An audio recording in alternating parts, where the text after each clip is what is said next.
Burdina presente dago gizakiaren bizitzan azken 33 mendeetan.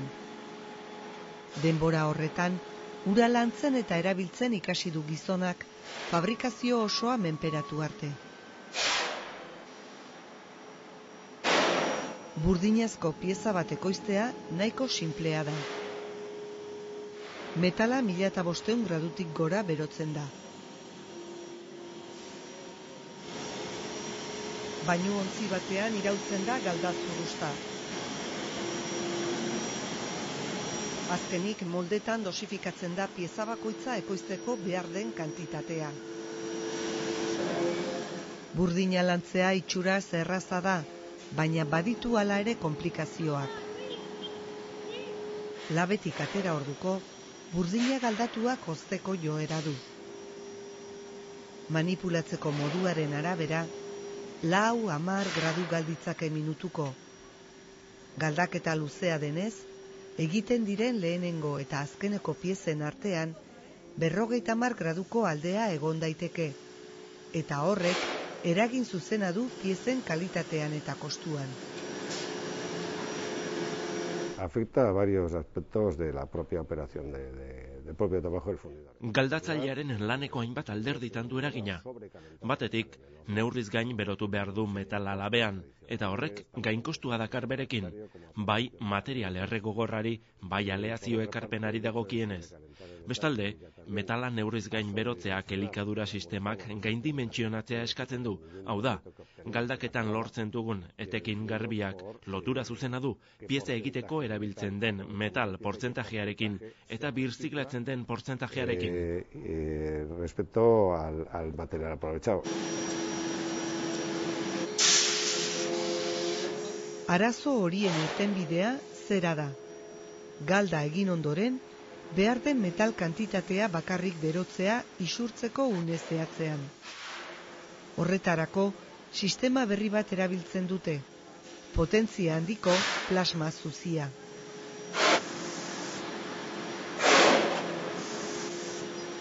Consiste en un arco eléctrico, arku elektriko bat da, handik pasarazten zaion gasa ionizatzen duena. Gas horrek energia handia lortzen du, eta horren ondorioz, potentzia handiko gar erradiatzailea sortzen du. Horrek inguruari energia transmititzeko gaitasun handia du. A todo el entorno que le rodea. Sistema grafitozko 2 elektrodoz osatua dago. Anodoa metalean sartzen da, eta katodoa azalean jartzen da. Katodoa metalarekin kontaktuan jarritakoan, katodo horren bidez injektatzen den gasa ionizatzen duen arku elektriko bat sortzen da. Arku elektrikoaren energiak metala urtua berotzeko gaitasuna du. Emaitza, galdaketa osoan hobeto kontrolatzea temperatura. Programatutako temperaturatik 5 graduko gorabehera besterik ez egotea da lortzen den zehaztasuna. En este caso concreto de la bañera... Bainuontzi txikiari dagokionez, salda upel nagusitik dator, eta presio edo iraulketa bidez pasatzen da bainuontzira. Bainuontziaren amaieran estoper bat dago, eta kanila, salda moldetara ateratzeko. Metala pasatzen den leku berean jarri dugu plasma zuzia, hala, gainera, metal zirkulazioak sortzen duen berotrukean baliatzen dugu. Ez da gauza bera, likido estatiko bat berotzea, edo isurtzen den likido bat berotzea. Un líquido estático que un líquido que fluye. Plasma zuziaren bigarren aplikazio bat da, bainuontzi handi baten dagoen galda guztia batera berotzea. Hala, berezko bero galerak konpentsatzen dira, metalaren temperatura egonkortzen da eta galdaketa osoan mantentzen da. Una bañera grande que contenga 3, 4, 4 edo 5 tona metal dituen bainuontzi handi batek erradiazioa galdezake hormetatik. 80 kilobat orduko. Plasmarekin potentzia galera konpentsatzen dugu. Beraz, teorikoki burdina ez da hozten. Eta gainera, potentzia gehigarria ematen diogu.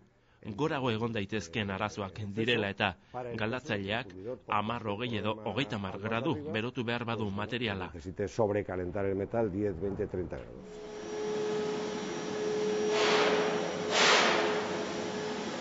No conocemos ningún otro sistema. Ez dugu ezagutzen beste sistemarik behar duen temperaturara hain denbora gutxian heltzen denik, eta oso tarte txikietan egonkor mantentzen duenik.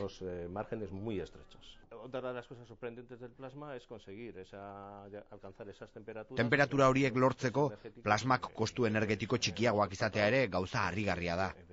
Ziurtatu dugu plasmaren potentzia erabiltzen dugunean, kilobat bakoitzeko induktorean 2 kilobateko potentzia aurrezten dugula. Hau da, kilobat bat aurrezten dugula. Un kilovatio, o sea, 2 kilovatios de potencia de inductor. El ahorro sería 1.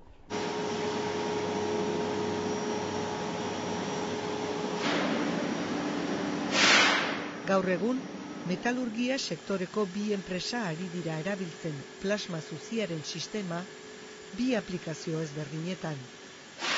Emaitzak ikusi ondoren, plasma zuziak etorkizuna ziurtatua izan dezake sektoreko enpresetan.